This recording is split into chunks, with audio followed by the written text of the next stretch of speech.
All right. Hello, everybody. Welcome.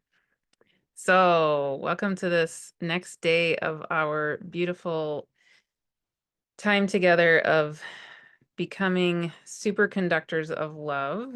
And today's speaker, or I would want to say like sacred jewel present with us, is Keone Hanalei. Thank you so much, Keone, for being here. Aloha. Thank you so much, Martha, for the invitation. I've never been described as a jewel. That's Aren't awesome. you?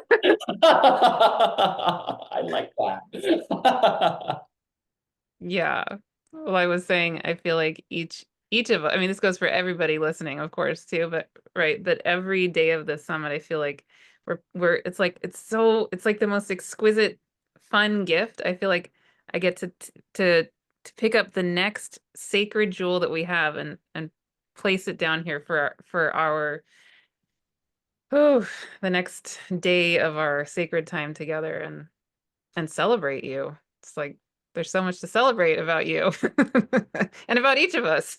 Yeah. Yes, yes, I love this, and I'm so grateful for the opportunity to share with this group, and once again, Martha, thank you for this invitation. Mm, wonderful. So, yes, you have some things on your heart and your mind that you want to place into this sacred space for us all together in this time. And do you want to just go for it? Yeah, I would love to do that. And uh, first, I would love to guide all of us through a protocol that comes from my culture. So I'm Mu Hawaiian. Now, when I say Mu Hawaiian, I'm talking about pre-Polynesian Hawaiian culture. So this would be 2,000 years beyond. That would be considered Mu Hawaiian. And we have a protocol that's a greeting, and it's called ku'ulike. And in my language, ku'ulike means to stand tall, and we're referring to energetically. And so it's customary when we meet one another and we share in dialogue and we exchange that we honor one another in this protocol of ku'ulike because it really encourages us to come into the most appropriate and proper presence with one another. And I would love to guide all of us through ku'ulike. Mm. The first thing that we may all do in Fulike is we can all choose to land.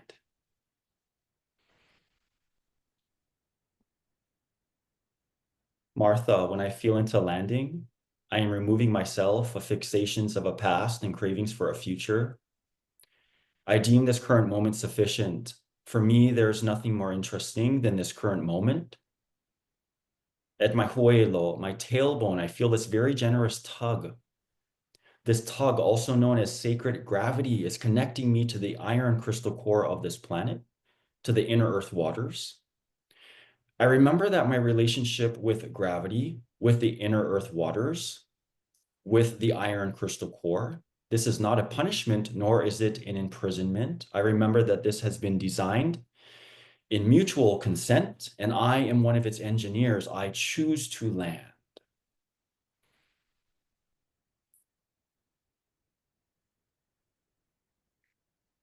Only in this landing can we make contact with very important energy centers. I'll ask that we lift our right hand. In lifting our right hand, we are in recognition of this energy center known as the uhane. It's our internal masculine. Let's restore the uhane to its rightful throne, that of the pu'uvai, or the heart space. Let's place that right hand over our heart. Let's you and I take a deep breath in through the nose and hold. Holding this breath, applying this oxygen in the pu'uvai. Let's fill this chamber with oxygen. Let's be generous with our internal masculine. And exhale through the mouth. In this exhalation, feeling the relaxation of the internal masculine, removed of competition, comparisons, urgency, and belligerency, restored as the hero. Here in the pu'uvai, I offer a mantra of our hero. Pa vale pu'uvai. I open my heart wider. Mahalo. Thank you. Uhane. I love you.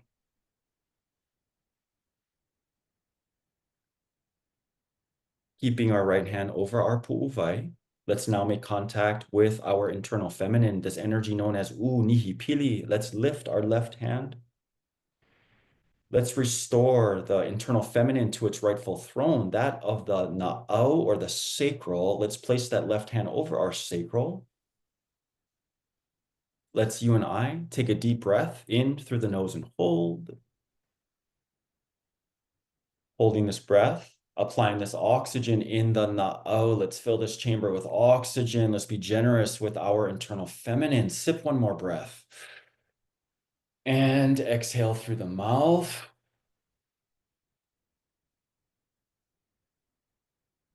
In this exhalation, feeling the proliferation of the internal feminine, removed of censorship, neglect, condemnation, restored as the leader. Here in the na'au, I offer a mantra of our leader. Uamalu. I'm safe. I decide. Mahalo. Thank you. Unihipili. I love you. And now that our hands are in the proper position known as kulike, a moment to integrate this right relation between the hero and the leader, the noun and the verb, the dream and the action.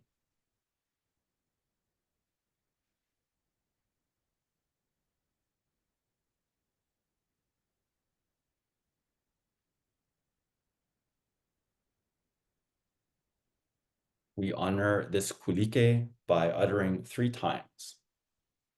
Aloha ma, aloha ma, aloha ma.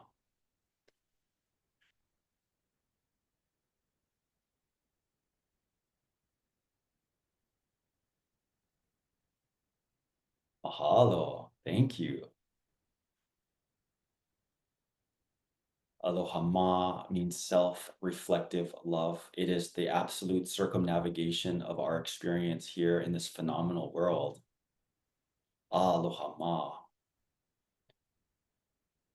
Some of what I will love to share today is coming into a perception of what that's like to be in aloha ma. And personally for me, this energy of Aries has become so strong. And the conversation about individuation has a lot to do with coming into that pivot point of aloha ma and acknowledging when the circumnavigation is accomplished. And I feel that humanity is experiencing that right now. And perhaps how can we reconcile what it's like to come into not just recognition of that, but acceptance that that is happening right now. And of course, it's always just an invitation. One of the great things about this experience, of course, is this gift. And for some, it's a nightmare, but it's free will. And so the universe is ultimately very diplomatic. And so it's always a selection and a choice. And we are definitely at a bifurcation and a choice point. And it's as if the universe is saying, what would you like to choose? And of course, we individually can make a selection that will culminate to a collective selection. And so there is also a potential of some complexity that we are all experiencing right now that could be also described as paradox. And that is another thing that I would love to address in our dialogue today. Beautiful. I just want to say that with just this, what you just led us through, I could feel so much healing in my own being, my own body, and um, just want to acknowledge that. I felt so much moving and healing and clearing in my liver with the masculine, and then in my womb, not surprisingly, with the feminine, and then yeah, the two of them coming together. Just I realize that's not the topic today, but just want to acknowledge that feeling going on in me and how deeply good and healing it felt. So thank you. Thank you for sharing that. And for me, that energy that you're feeling, of course, it's an experience that I have as well. It's just what I would consider a proper assembly, a proper assembly of the self. It's like we're pulling all things that have maybe been fragmented and bringing it back into its core, right? The obelisk of the self. And then we begin to feel, right, that voltage, maybe even a resuscitation of even the spirit and the recognition of the spirit. And that's, one of the things that kulike and why we would do kulike with others, because we're actually coming to proper presence and integrity. Otherwise, we might not even be present, although you and I are looking at one another and we're speaking to one another. That doesn't necessarily mean that we're present. Hmm. Exactly.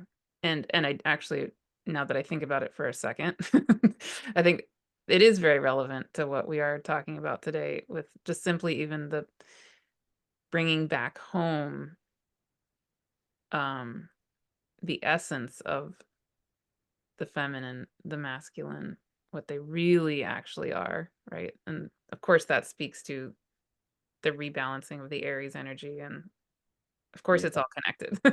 So, And one of the biggest signs, right, of like this patriarchal paradigm is, at least in the United States, we certainly do this a lot. mm, Certainly put our hands on the heart, which would be the proper positioning for the masculine. But as far as the feminine, it's not even being acknowledged. We mm. can feel like that's part of the exaggeration of the masculine, which has turned into patriarchy. And then when you bring in the feminine as leadership, right? Yeah. Game changer, total game changer. Right, because for me, Martha, leadership is all about delegation, and of course, the key principle in delegation is diplomacy. Mm, Oh, it's why the feminine also governs community, right? It's bringing us back into proper diplomacy. wow. Yeah. And I'll just add in, because it's alive for me right this second. Um, this actually touches back to a previous conversation you and I had. We've done one other video together, and we touched on this at the end a little bit. But something that's been alive for me in my own praying, very strongly, especially in the last week or two, is the spirit world showing me uh what is mine to do. Every time, every day in my praying, by the end of my praying, I say, I am highest quantum source light. What is mine to do? And then I get shown energetically, what is mine to do? Okay. So over and over and over and over and over again, one of my biggest to-dos, or the kind of the one right now, is they show me going up into pure, pure, pure, pure light, um, as me, the feminine, and then matching with the pure, pure, pure light of my masculine, and coming into the, like, a energetic template of the two as one. And how that it's so, they're just keep saying it's not about relationship. It's not about like you being in a relationship with a different person. It's a we need you to to repopulate this energetic throughout your own, every cell of your being. Like they show it like a DNA strand energetically, right? And when the two come together energetically, then they populate the center of every single one of my own cells. And then I am supposed to be a cell of on the planet to help repopulate that unity throughout everything. Yeah. And I'm supposed to just sort of, I don't know, be that. Yeah. Um, Yeah, so that what you just this just now, really helped me kind of take it to another level. Um, so Love, again, thank you. Thank you. yeah, love that. And that kuliki that we do, it would culminate to what is known as aumakua energy, or androgynous energy. And the other word for androgynous, if we take out, right, the fixation of like sex and gender, it means holistic. And the exact definition of holistic means no one part is explicable without referencing the whole. And so Mm, just coming into that holistic self is ultimately what we get to accomplish when they're met in equal measure and they become indistinguishable from one another. yeah. Yeah. Well, yeah. We could have many conversations just down that road. Oh, oh yes. Well, Uh, but yeah. part of what I would love to speak into is, I suppose I'm speaking on behalf, the jewel that I am is obsidian. Oh, wow. Like, I guess I'm obsidian today. But what I would love to share with everyone is a conversation that comes from my lineage. And so I come from a very long lineage that spans 1,017 generations, 20,000 years to the year 18,000 BC. And preserved in my family's lineage is an Olihelu, which is a genealogical chant, which speaks into specific, I would say, qualities of each lineage. And so when we look back and feel and then also listen to all of these qualities, of course, we pick up themes. There's patterns that replicate themselves. So we know, like, oh, that must be really important and that must be very true, because they remain intact over and over and over again. And one that is coming up in correlation to the timeline and time light that we are all experiencing right now as organic humans is this conversation of the fifth direction. We are in a time of the fifth direction, which is so interesting to me because when I, of course, do my own research, there's talk about the fifth world, the fifth root race, all of that. And apparently that is also what is happening according to many other cultures. So I'm like, wow. So not only can I take the patterning within my own lineage, I can reference it to what the data and the information to which I'm receiving from the exterior conditions. And I'm like, oh my gosh, it's adding up. They're overlapping. So okay, double truth, right? And so this conversation of the fifth direction seems to be so important. And I would love to just share that with all of us so that we can go into our own processing and maybe even extract and excavate perhaps your own memory of what that is. And then we can just basically share notes. We're just going to share notes with one another. Go for it. Yeah, thank you. So, this is going to be so cliche, but let's go to the beginning. Mhm. But I'm gonna streamline it really beautifully. Okay, I'm not gonna spend too much time. I'm gonna bring us to the fifth direction. But in the Mu doctrines, so another word that people have described Mu is Lemuria. So when I speak about Mu, I have access to the doctrines of Mu and what some call Lemuria, and that's of course a whole different story. But to go back to the beginning of the creation story of Mu and Lemuria, we actually go to the scaffolding of this planet known as Earth. And the doctrines, it's known as Ki. This scaffolding, it was a rough scaffolding. There was no organic matter on the planet. There was no life on the planet. And so our most primordial ancestors, that to which preceded the Mu, are something known as the Meanee, and the Meanee are plasmic beings. They're plasmic beings. And these plasmic beings came to Earth, and what did they do? They created an atmosphere. Of course, that's what's required for organic life to thrive. And just, to get a little forensic here, organic carbon hydrogen bond. That is what qualifies something as organic. The base composite of carbon hydrogen bond is ultraviolet light of a star. What? Yeah, and I always love, when people say we're starlight, people are like, roll their eyes. I'm like, no, you guys, we really are. Literally, literally, literally true. Yes, We it is. are. It's ultraviolet light from a star. It's That's the that's the base composite of anything organic, and you and I mm, are organic. And so they designed an atmosphere. And of course, the atmosphere made Earth compatible to now house organic life. Now, the contention from the story about where the Meanei went from there is actually mysterious, and it's meant to be, okay? It's meant to be quite mysterious for us. But they disappeared or they transformed. But for me, it's quite clear that they turned themselves into the water mm, because the atmosphere, it requires water. That's one of uh the I would say necessary components of an atmosphere is the water.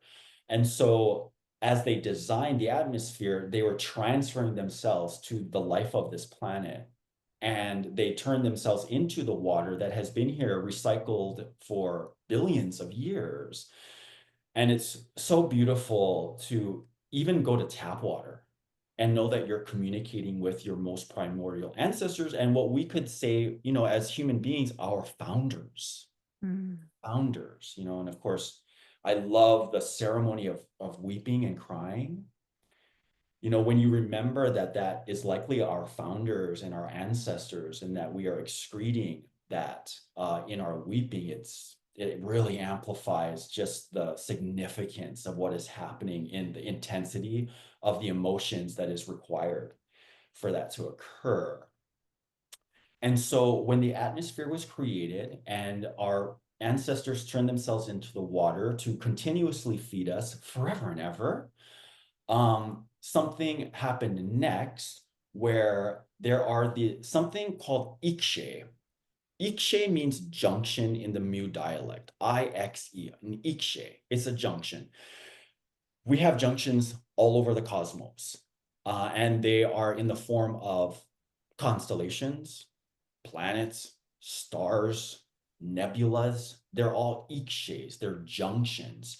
Now, what happens in a junction is an essence is created and then distributed. And so, for human beings, according to the Mu doctrines, we have five,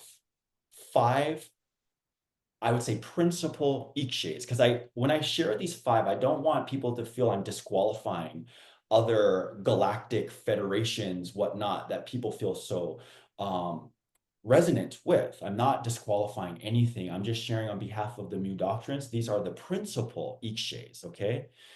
The very first ikshe, the junction that is creating a kind of essence that is being designated to Earth, is Draco.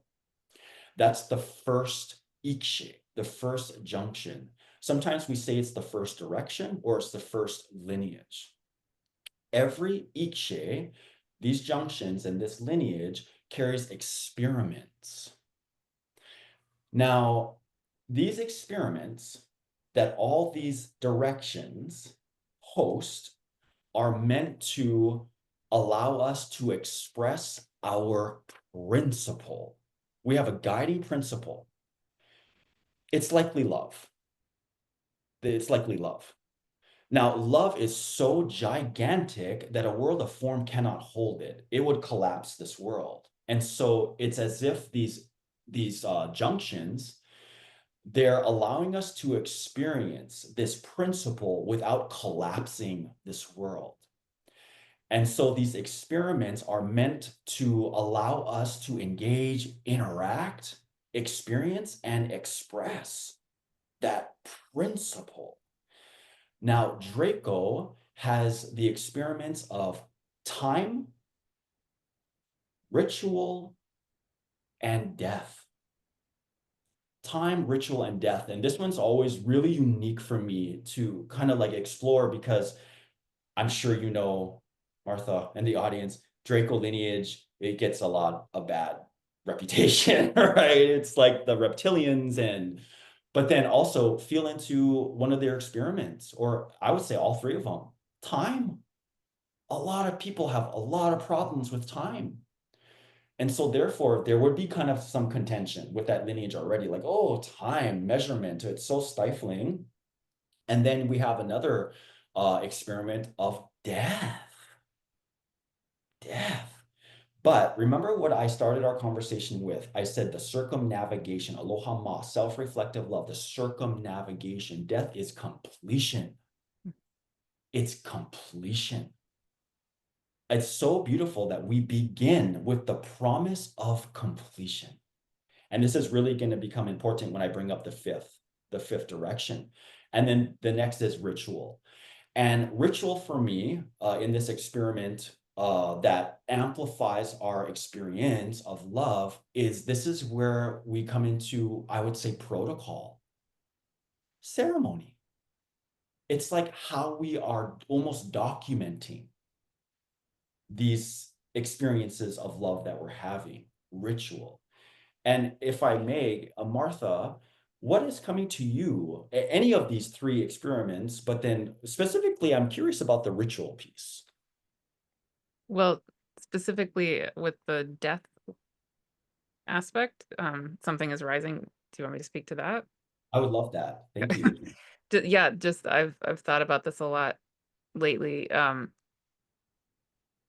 Like in Greek mythology, for example, there's this this story of, well, what happens if death stops? It's not so cool. It's not so good, right? It actually kind of messes everything up. Like people are sitting there waiting to die and they can't, and is that really actually what we would want? Mm-mm. And that also brings up for me Hecate and the when I've gone into really becoming and feeling Hecate energy, for me, she brings alive this actually, so yeah, so I've channeled a lot of the goddesses. One of the one of the books I'm channeling is called The Goddesses Speak, and another one is called The Gods Speak. And so I've really gone deeply into a lot of these energies. And when I went really deeply into Hecate, what came alive was uh on the one hand, she's stereotypically, sort of this goddess of death, or you could say something like that. But when I really went into the what I feel like is the essence of her, what came alive for me was, oh, wow, we are all ancient. We are all time and timelessness at the same time, right? We are all the beginning and the everything of time. And, um, and there was this exquisiteness that came alive for me with her, that every newborn even is actually made of literally stardust, right? So like we are all, even the moment we're born, we are already ancient.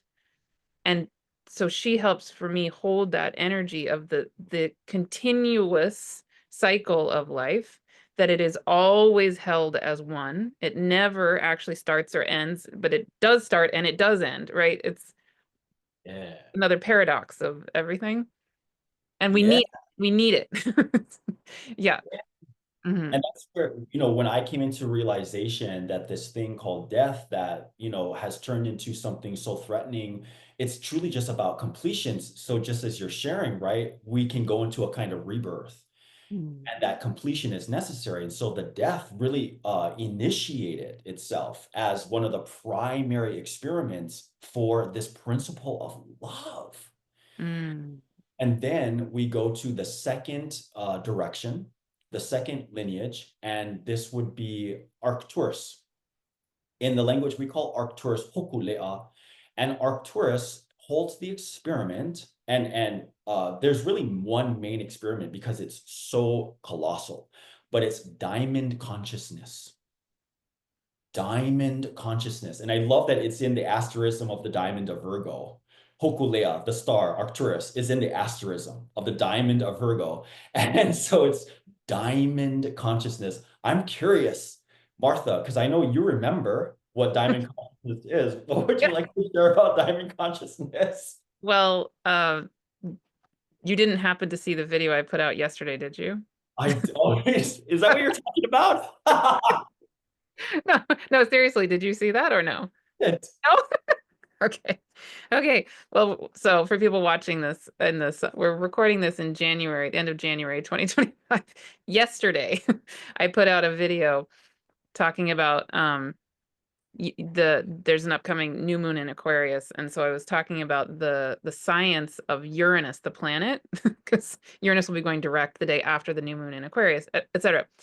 And what I talked about was that astronomers know that the mantle of Uranus, the body of Uranus, is largely made up of diamonds, Hmm.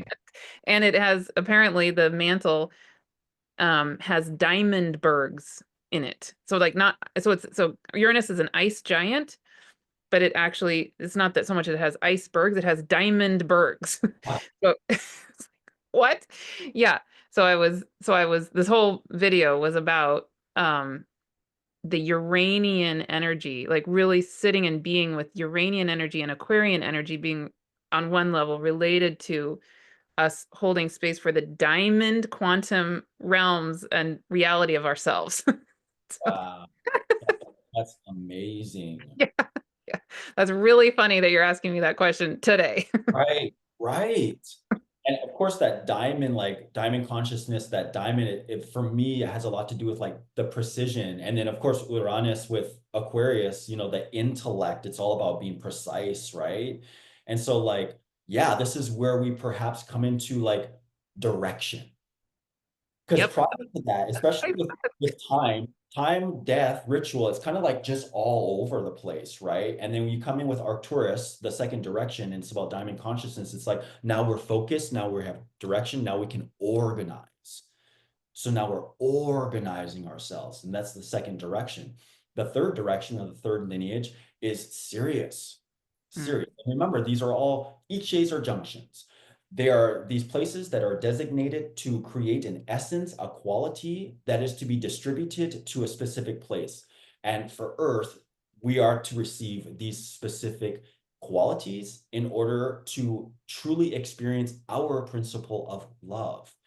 And so with Sirius, and we call Sirius Ah, and it's about sonar. Sonar. It's the experiment of sonar. And I love that, because I know many people who are musicians, and so many musicians really resonate with Sirius. mm.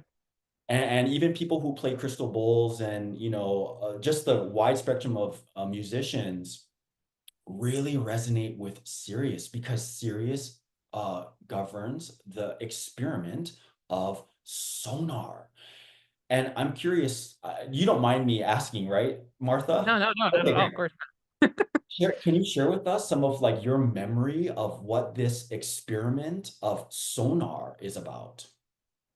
Yeah, that's just exquisitely beautiful.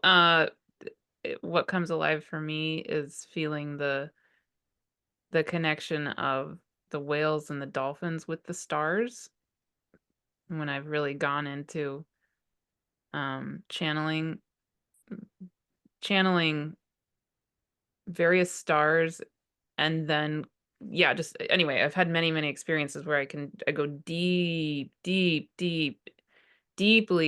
into the oceans of this planet and oh wow, yeah, I just remembered this and how I did this one channeling, can't remember when or where I was in under the ocean and I suddenly realized, maybe you and I talked about this, I don't remember. Anyway, I suddenly realized when I was down there, whoa, okay, so I could feel starlight. I don't remember which star it was. Might have been Sirius, I don't remember. But anyway, it was this very direct connection to the starlight, and then I could feel how the oceans of the earth become like a sonar act Yeah, radar. What are the human words for that? The oceans actually physically function as part of what is very, very different from the land, right? On a physics level. So they're yeah, able to help. Can you translate? Do you know what I'm trying to say? yeah, most certainly, because perhaps it's aligned to what you're sharing, but sonar has a lot to do with echoes, right? Echo. echo, Mm. echo, echo. And for me, the Sirian lineage, or the third direction, has a lot to do with now being interactive, Mm. right? Because even with diamond consciousness and coming into focus, it might be a very personal experience. When we come into the Syrian lineage, it's now we're in recognition of others, other things with that sonar. It's being reflective now. There's that echo, right? We can perceive ourselves by also the interactions that we have with others, and we're able to recognize that others are other people. It's so Aries as well, right? That's one of the things about Aries and individuation. It's not about being selfish. Aries is like, I am me and you are you. I have gifts, you have gifts. I can acknowledge the gifts that you have and honor the gifts that you have. I don't need to colonize your gifts because I have gifts. Mm. That's one of the beautiful things about Aries that I feel has been lost.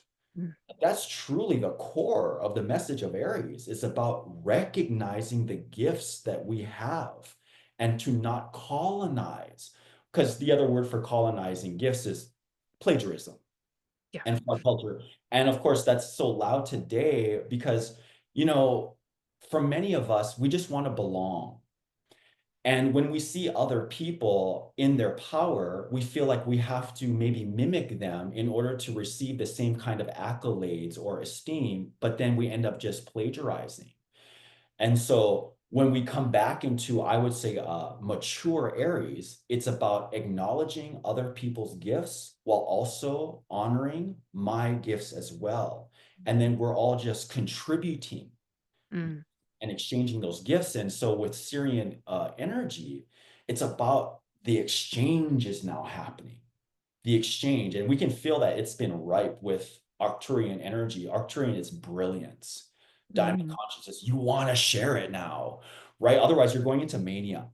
And I would say like that would be the juvenile glitch with the Arcturian direction or the Arcturian lineage is mania because you're not exchanging it. You must release it. And that's what Syrian lineage is able to do. It knows the fluency of release. And that's why it governs that music, because music, you know, choreography, prose, what you will, it's how we're releasing something from our being. And that's Syrian direction, Syrian lineage. Now we go to the fourth direction, and that's Pleiades. And we say Makali'i in the language. It's Pleiades. So one, of course, Pleiades is in the Taurus constellation, and the experiment of Pleiades is materials.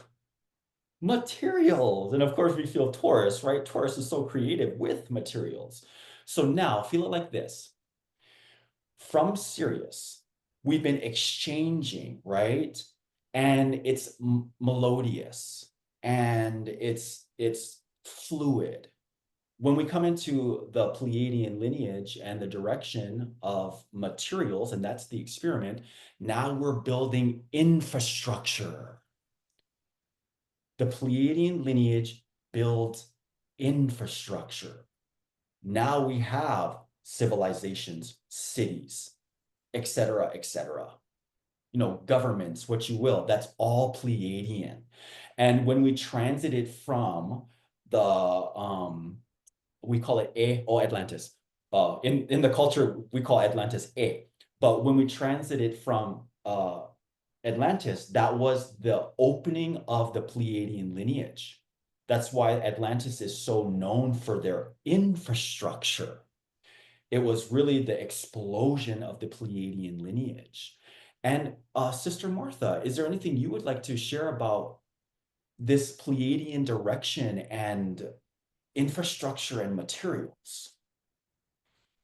Um, well, I just want to add one thing about the Syrian connection thing is I was feeling again, if you're under the ocean if I think of whales and dolphins and even starlight all singing their songs, right? I could just feel what you're talking about. That I'm guessing, I don't know what it is really to be a dolphin or a whale or a plankton or a seaweed or anything, but I can just guess there's no sense of plagiarism There's no, and there's a, I'm guessing again, I don't know, but there's a sense of both feeling the harmony of the totality of everything and the distinction that, oh, I'm feeling the vibration of myself. I'm feeling the vibration of this whale being. I'm feeling the vibration of the starlight, right? I'm gonna guess there's a distinction between them, and yet a holding of the whole, the totality.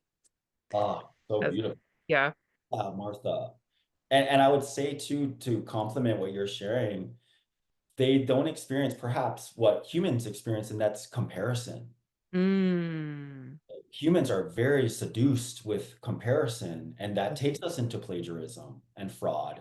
But perhaps the whales, the dolphins, the plankton, whatnot, they don't even register that comparison. And Yeah. the thing that's really unique about whales in particular, of course, in Maui, where I reside, we have so many beautiful humpback whales and other whales, but mainly humpback whales. But they sing the same song their whole life. They're dedicated to their message. And why would they need to compete? They're not trying to colonize other songs. They have their song that they've had since birth, and they just refine it over the span of their life. That is their contribution. Mm. That's exquisite. That's just Yeah. wow. Yeah, and I live on the other, I live right, walking distance to the Pacific Ocean on the other side from you. So, so yeah, amazing. Um, so with regard to the Palladian structures and all of that, just giving you my stream of consciousness, what arises for me is experiences I've had with what I conceive of as Palladian crystalline caves.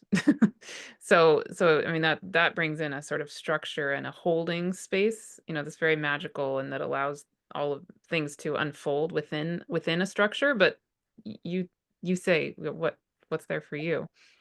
And that would be, I would say, transiting from the fourth direction into the fifth, that would be like the gift that Pleiades offers the fifth direction, is Mhm. those crystalline structures specifically, because of course we know they're archives, they're Yes. libraries, they're Yes. data. And so Yes. it's crucial that the structures to which the Pleiadian direction has created turns into a kind of gift. I would say it's like dowry, a dowry to the fifth direction. And another curiosity I'd love to share on behalf of Pleiades is in Hawaiian culture, we have a very similar story to Isis, where we have the Alala or the Hawaiian crow that circumnavigates the disassembled earth four times in one direction clockwise, and then four times in the other direction counterclockwise in order to assemble the earth once again. And this is very Pleiadian because it's talking about structure. But here's what's so poetic and symbolic about that. Of course, Pleiades is the fourth direction. So four times in either direction. When we add that together, that's eight. What is eight? It's infinity.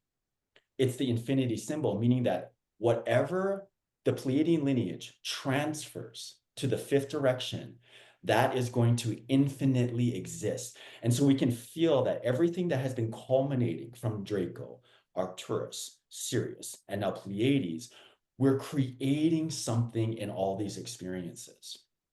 Once we offer that as dowry to the fifth direction, we're in a rebirth. Something is going to be born of this entire experience that we've been having since Draco. Actually, before Draco, when the Meanei created the atmosphere. And so we can even feel that Earth is about to become a sacred planet. Because, in exoteric, it's considered a non-sacred planet. But with the culmination of these directions, culminating to the fifth direction, it's clear that Earth is now ripe to become a sacred planet, meaning it's to be completed. It's to be completed. So now we go into the fifth direction, which would be the most contemporary direction, that to which you and I are experiencing in real time right now, which means we must remember how to collaborate and contribute to this energy. And the fifth direction is what we call in the language Keoi or Umak, and that's Lyra. Mm. It's the constellation of Lyra. Here's a great symbol too, Martha. You're gonna love this. So the constellation of Lyra, which has Vega or Vega, um, they're so close to one another. It's such a, I would say, a abundant constellation. They're so close to one another that they have this interesting gravitational effect that all the planets or all the stars are all egg-shaped, which is symbolic in itself. This is where a rebirth must occur. Mm. And so we've come now to Lyra, and the experiment of Lyra is paradox. Wow. It's paradox. Martha, what would you like to contribute to your memory of paradox when it comes to time for rebirth? Well, of course, what comes up is the death rebirth issue. But also, the other thing that just honestly arises for me is how, in this moment on this planet, paradox is so alive, right? And I think lots of us are struggling with paradox. I can speak for myself that on the one hand, a lot of us feel called to be this presence of love and all these things we're talking about in the summit. And then over here we have uh, death and destruction and chaos and things that are, mm, human rights violations and all of these things that we're justifiably upset about. And so then I think a lot of us are sitting here going, how do we hold this paradox? What is this, right? And there we have, again, speaking for myself, we can put a negative label on what our experience of paradox can feel very difficult, or we don't like it, or something negative, right? But when you're now offering this, I'm going, wait a second, maybe this is actually a gift and a need. And so I'm really just curious to hear what you're about to say. First, I love, right? When we opened it up with Draco, you already started to touch on Lyra, right? When you talked about time and timelessness, of course, because the fifth direction is closing the hoop. We're actually returning to Draco. And Oh, so when you started your Draco with already referencing Lyra without even have reached there, right? You're already giving into that experiment of paradox. And so here's the thing about paradox that will allow you and I to become a lot more fluid in that paradox. The one thing that paradox will say, if you incorporate this, you are disqualified from paradox. And that's called control. yeah. Yeah. And so like, but we've, as human beings in the engineering of us, especially in the Pleiadian lineage, because we've gone into this juvenile aspect of the Pleiadian lineage with infrastructure, where now infrastructure are possessions. They're possessions. And so now we're in this fascination with control. And that's why coming into paradox, we're like, ooh, ouch, I don't like this. What is this? Because we're so busy with the fascination of control. Now, what I would love to share about the fifth direction and perhaps how we could begin to even fathom releasing ourselves of the fascination of control. Of course, control, it's not going to disappear altogether. That would be fantastical. The key is that control is not going to overpower us. It's still going to be present. Remember, this is free will. But the key is it's not going to overpower me. That's when we know that we are now available to the acceptance and consent of paradox. But with the fifth direction, and back up one more thing that's really cool, Vega, Vega, some people say Vega, right now, our sun, Apsula, is its pole star, which means the time of the fifth direction is upon us. And the fifth direction, as far as like measurement, it's all about a pivot. The four directions are reaching, we're reaching, and they're meant for us to reach. They're meant for us to measure. The fifth direction is all about a pivot. Remember, they're all egg-shaped. All the stars in Lyra are all egg-shaped. we're meant to pivot because we now must come into an incubation. And so the incubation can be comprised of our assessments of what it is to be a human being in love. We're now in the time of incubation assessment. And I love, and now I'm going to share with you the translation of aloha, which is the Hawaiian word, right, for love. But the word is so gigantic and so expansive. And a unique thing about aloha is that that word has not changed for 20,000 years, where a lot of the other words in Hawaiian have changed drastically from the Mu dialect. Aloha remains intact. It's as if it said, you will not distort me. My message is too important. So if we take the word aloha and do a ka'avale, or we go into the deep meaning of it, we dissect all the parts of it to come to what its hidden message is there's two things. Aloha means face to face, face to face. This tells me that love is meant to be interactive. It's meant to be interactive. Aloha, face to face. The other translation of aloha, when we do the ka'avali, we find a hidden meaning. It means the time of the life of the frontal lobe. Wow. Yeah, the frontal lobe. Now, what is the frontal lobe? What's the function? It's all about language. And so this is a time of storytelling. The fifth direction, what we all are experiencing right now, we are to make an assembly and an assessment of what it means to be a human being. Remember that crystal that you just spoke into that was transferred to the fifth direction? We're all transferring our archive. And so we all must come into our sovereign translation of what it means to be a human being in love. That must be transferred. That will hatch that egg. And I'm almost certain, Martha, that the perception, the world that we live in right now, it's going to collapse. But not in a bad way, right? It's going to collapse because once all of us attune our story, our archive turns into an instrument that now attunes itself to the orchestration, music of the spheres, the orchestration, the power of that note, that pitch, that timbre will be so colossal that the world to which we know of will collapse. That's the rebirth of the fifth direction. Yes.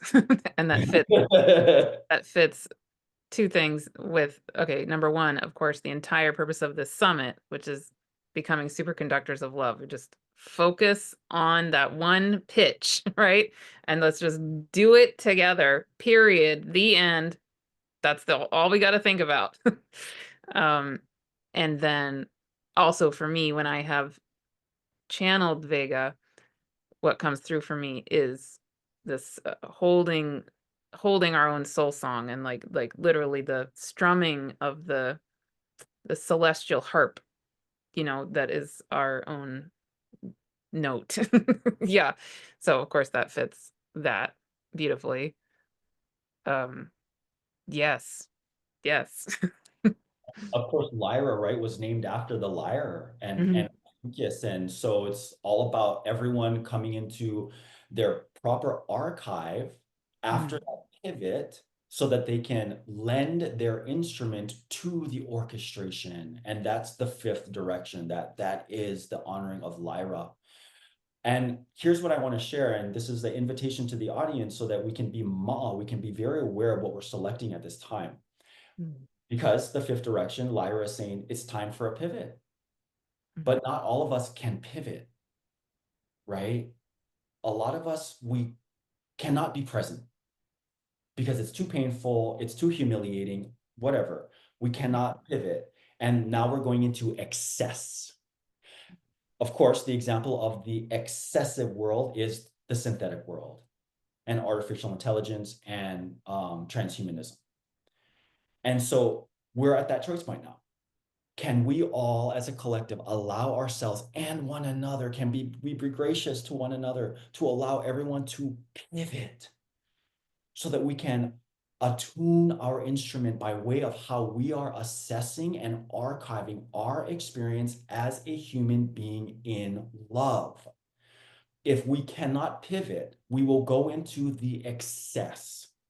And thus, the rebirth, there's still going to be a rebirth, sure, but the rebirth will be synthetic. And that's the choice point we're at. Well, and this is also bringing me back to that directive I'm getting in my own praying over and over and over and over and over again now for months. That the only thing to really focus on for me, but then a lot of what I've been holding space for in my work is to come back to the vibration of our own wholeness, because it's like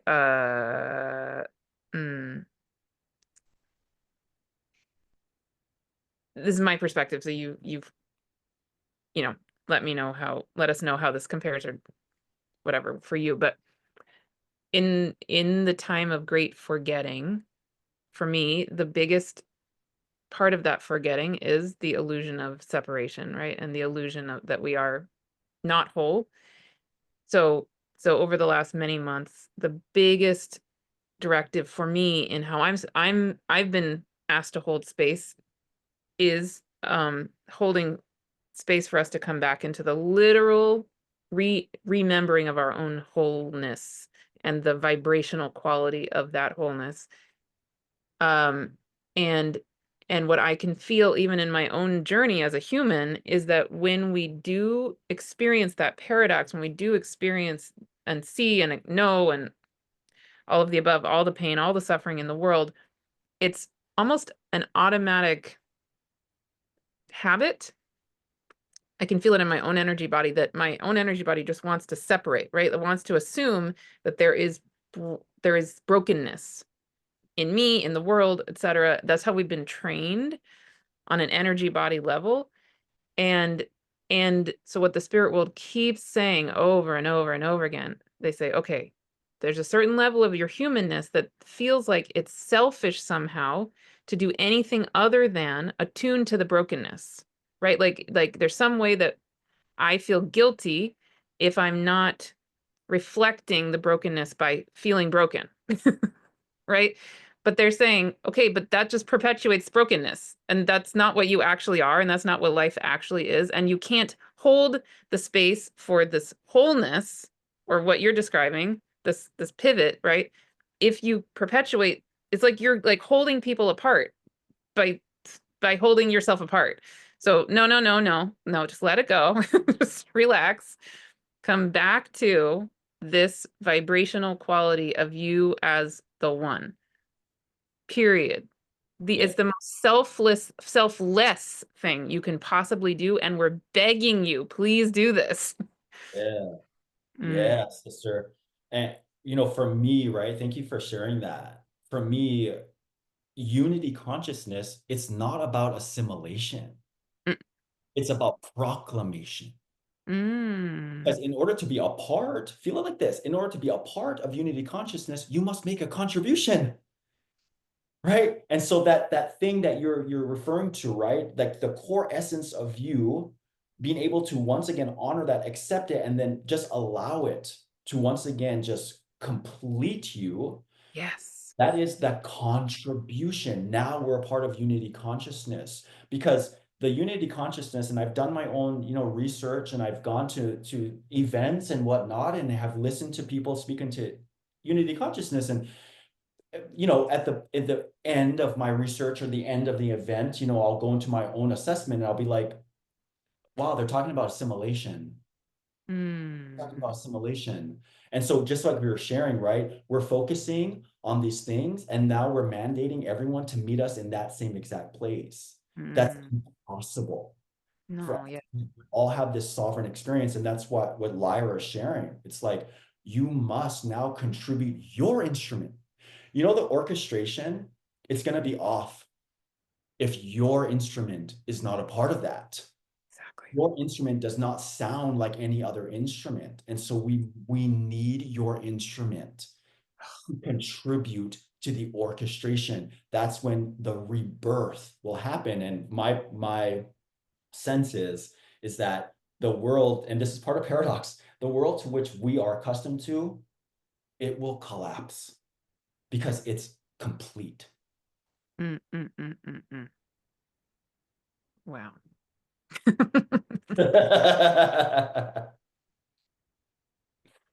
Yeah. I just felt myself go boom. Yeah. Amazing. I mean, that feels complete. But is there more that you wanted to say? Were there more parts? I feel complete too, Martha. And thank you so much for also making such beautiful contributions to this, which, we're so aligned, right? When we begin to share notes, it's like, yeah, yeah, yeah, yeah, yeah. Yeah. I guess the only additional thing to address, because I have gotten this inquiry or this curiosity, is what about the sixth world or the sixth direction? Because that has come up too, right? The sixth root rage. Right. That would be whatever is being birthed. So, when we attain that, right, that's once we accomplish the fifth direction, then that will culminate to the sixth, which is that actual rebirth. The fifth is the process of being reborn.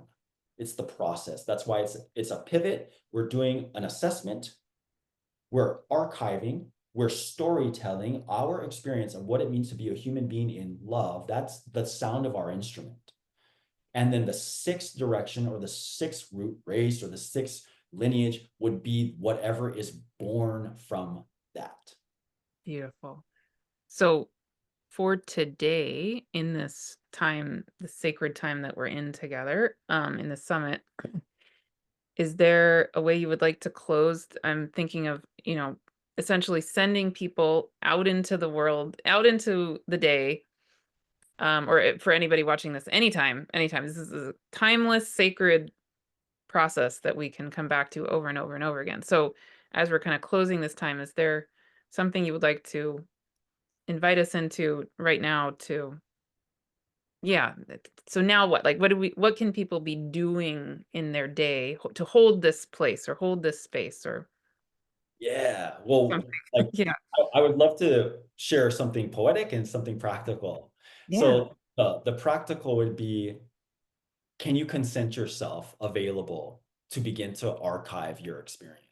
That means you have to be completely present and responsible for your experience here as a human being. That will align you to the quality of Lyra, which will naturally allow you to be more present for paradox without it being so threatening. So, can you allow yourself to go into your own translation, your archive, your storytelling of what it has meant for you to be a human being in love? Mm. That is already a contribution in this great pivot. Notice that when we do that, we're bringing all energetic forces back into the core of who we are. And that is the key, so that we do not go into the narrative of excess. The poetic way that I would love to honor this conversation and honor all of us is, this is really full circle for me. The very first prayer that I learned and remembered from my grandmother, Kawiki Onalani, and I was 3 years old. And it's a prayer about coming into proper presence and responsibility and accountability of one's own sovereign experience. And I would love to share that with all of us. Yeah. The proper protocol when we utter a prayer would be for our hands to once again be in kulike. So our right hand over our heart, our left hand over our sacral. I will repeat this prayer in the Mu dialect 3 times, and then I will translate it in English once.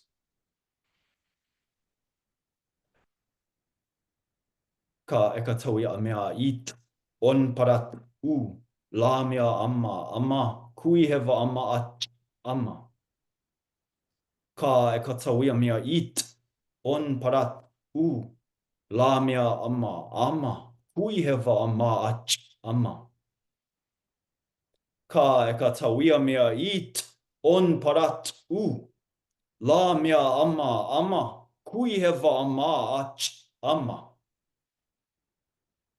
To be entangled in that which is unnatural, now I rise, exposed and brilliant, finally. And to penetrate in illusion, finally.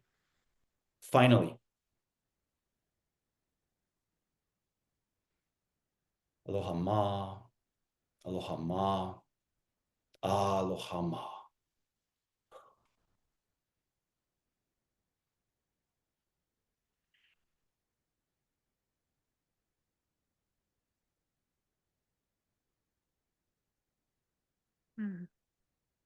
I feel like that's the perfect way to end because it brings us also back full circle when I was introducing you as the jewel of today.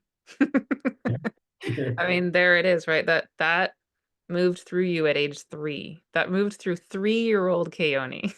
Yeah. Like, are you a jewel or are you a jewel? You are definitely a jewel. I'm a jewel. Definitely. And you always have been, right? Yes. And I mean, it's like so exquisite. And that is also so clearly the Vega Lyra message. The pivot is like there's your soul song too, right? That jewel that is you. The imagine the world without the Keone song and no. So I'm so grateful the jewel that is you is right here and then that the same goes for absolutely every single person watching and joining in here. Follow. Thank you so much, Martha. Thank you for reuniting me with that jewel. Mm, yay. Um, so if people would like to connect with you, what would you like to share about how, and is there anything in particular you want to invite people into or um, share anything? My main website is pohala.net, POHALA.net. And it's really a hub for so many other things that I do. You know, I teach a lot of virtual courses. And so if you just go to my main website, pohala.net, that will be the hub where you can just discover all the things that I'm participating in, including fern medicine, ulu. So yeah, lots to dance with, lots to play with. So come play with me. Yay. Thank you so much for coming and playing and singing and dancing here today. Thank you, thank you, thank you. Thank you. Yeah, thank you to everybody. Please join in with us and share in the comments in the free sharing space anything that came alive for you with this and yeah, what do you feel with your own jewel, with your own soul song? Share. See you all soon.